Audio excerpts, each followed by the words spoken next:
original plan was that I shared this honor with the director of teaching, van Netten, but he had bad luck in a medical incident, and he's now recovering from this, so he's very sorry not to be here today. When I came here in 2001, there was already a history of 8 years under the title Technische Cognitiewetenschap or Cognitive Engineer. Undoubtedly, you will hear about this during the day. My first contact with the AI bunch in Groningen was earlier. In Nijmegen, when the internet was just beginning, I worked in the cognitive science department, and one day I noticed a website entitled Cognitive Engineer in Groningen. Wow, was I envious. Many important basic algorithms are his work, and occasionally he came back to this country. In lectures, he was fulminating against what he called artificial intelligentsia, those who build chess programs on computers. He considered this, in his own words, not done. Impressed by this. I was extremely excited about this. And when walking up the stairs the first day, Niels started and warned me, "This is a wasp's nest." No, not us, the neighbors. And this set the tone for the coming years. Not only did AI get its complete 5-year program, together with Niels we convinced the National Committee that this was really a science, with all the financial in place between the disciplines. Hey, what do you expect? To claim a new position among the sciences, can you then be meek, gentle, and well-behaved? We don't think so. In AI, we understand the confrontation with reality like no other discipline. So we fought, we survived, and we kept growing from a handful of teachers in 2001 to an institute of now 40 researchers. We have come a long way.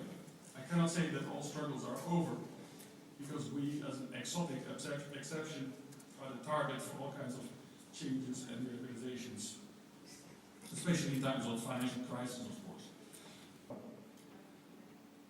So everything is in good order. And I will spare the time of boring initial lectures that you all always have. And because there are no other suitable time slots in the agenda, I think this is also my moment to thank everybody, the staff of AI, the students, for everything that has been achieved during these last 20 years. The devotion, the dedication to this work, the pride in our discipline, the enthusiasm of the students, they all contributed to our success. Also, a word of thanks to the students and the supporting staff that made this day possible. It was a lot of work, I know it, because my room is next to the secretary's room, and I couldn't help overhearing a lot of the discussions concerning the organization of this day. Thank you.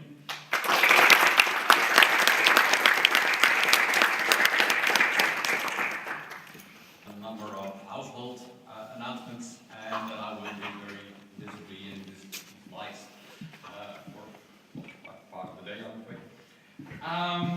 A number of things. The main language is English today, but not everything will be English. The debate is probably best in Dutch, and Basari is probably also in Dutch. But for the rest, everything is at least when necessary in English. Then feel free to roam about today. So don't feel strictly locked in this room. I will also go about. We have a lot of very nice things, nice pictures, nice the robots, of course, and a number of other things. One of those other things is the tree that hangs, that stands just. There's an outline of how to do that. It's a Polaroid picture you can make with a small digital camera, so that we have a lasting memory of this day and the people who were there. And something, we have a number here that try to invent new ways of finding engineering programs. And I was involved around that time with Bert Mulder at the late Bert Mulder at psychology, and of course I was involved with John Michon, who was also at that time at the psychology department, and I was involved with Diep Duifhuis. So it's a Master of Science in Cognitive Engineering. That's how it was actually set up. And there was a close connection around that time because John Michon and Bert Mulder and Diek and I were also, part, actually I think the forces behind the research school. A member of the camp staff to be selected and to be found. So maybe, Niels, can you tell us something about how that came about? Why you? Why? Well, I was finishing up my psychology degree, so I went to John Michon and I said like, hey, I'm almost done. Do you have a job for me? And he said like, because what I had in mind was sort of what you normally do after you're done with your degree, that you get a PhD. John Michon said, I don't have money, but maybe there's this new program, this new educational program, and it's perfect for you because you've done computer science and psychology, so we need you. I was like, oh, that sounds cool. That sounds like, and this was a time where getting a job was really hard. It was sort of not the economic great time that we had in the university was, so they will help us, right, building this new program. That's the idea, right? You're appointed to a job to do something, and you assume that people who appoint you want it. Now, it turned out that was only very partially true. There were a couple of very enthusiastic people, like... The only thing I knew was that Henriette left, which didn't sound like a good sign, but you guys convinced me that it was a really fun program.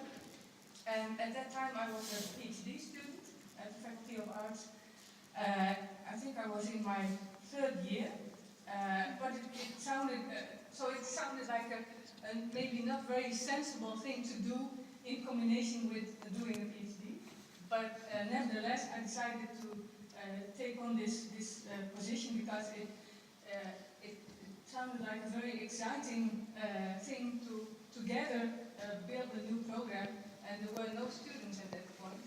But I think that seemed like one of the first goals. They had to do at least a few extra courses to make sure that they had sufficient mathematics.